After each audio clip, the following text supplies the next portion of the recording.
दोस्तों नमस्कार, जय श्री राम। आप तो ये जानते ही हैं कि उत्तर प्रदेश के मिल्कीपुर विधानसभा में बीजेपी ने प्रचंड जीत दर्ज की है और समाजवादी पार्टी को एक अच्छे अंतर से हराया है। शायद पहले की ही तरह समाजवादी पार्टी इसे पचा नहीं पा रही है और वही पुराना राग अलाप रही है। यही काम किया सपा के प्रवक्ता ने अमिताभ अग्निहोत्री के शो में, लेकिन अमिताभ जी ने जो रगड़ाई की है वह सुनने लायक है। आप भी इसे सुने। अशोक जी, और सबसे बड़ी बात ये कि जो आपका पोस्टर बॉय है, विवाद बॉय है, अखिलेश जी के हैं, अवधेश जी, उनको इस्तीफा देना पड़ सकता है क्योंकि उन्होंने ऐलान किया था ऐसा, और नहीं देंगे तो वचन जाएगा।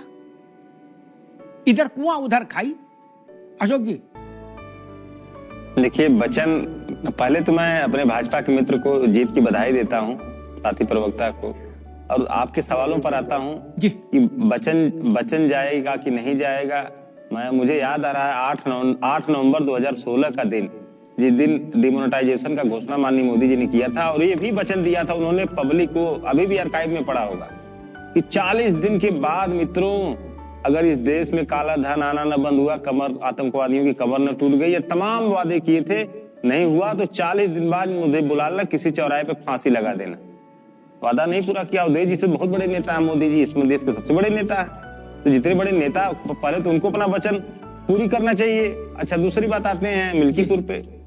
मिल्कीपुर में देखिए अमिताभ जी, जो आपने बहुत सारी बातें की, तो full fledge election, bypoll election में कैसे होता, मुझे याद आ गया रामायण का वो चरित्र चित्रण, जो बाली और सुग्रीव का, जो किष्किंधा पहाड़ पे जो लड़ाई हो रही थी, तो बाली को वरदान था ना कि जो उसके सामने आएगा तो उसका अशोक भाई सिर्फ 30 सेकंड लूंगा, फिर आपको पूरा अवसर है। ये थ्योरी आज नहीं चलेगी। ये थ्योरी मैं विनम्रता के साथ अस्वीकार करता हूं। इसी में आपने घोसी जीता, इसी सिस्टम में, इसी में आपने गोरखपुर और फूलपुर जीता। तब तो आप साइकिल हाथ में लिए चल रहे थे सब लोग, छोटी वाली साइकिल। क्या बोले, समय का पहिया घूम गया है, साइकिल चल गई है, नहीं कहा था? वो बाई इलेक्शन नहीं था, वो फुल फ्लेज इलेक्शन था मित्र, नहीं ना?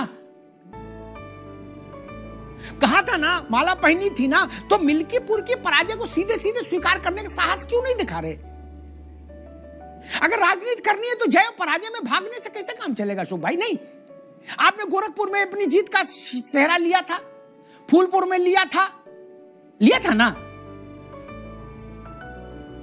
तो जब लिया था, घोसी में लिया था, आपने मेरे साथ 100 बहस में कहा होगा, अमिताभ जी, घोसी में पूरी सरकार पड़ी रही, 2 डिप्टी चीफ मिनिस्टर और राजभर, और क्या हुआ?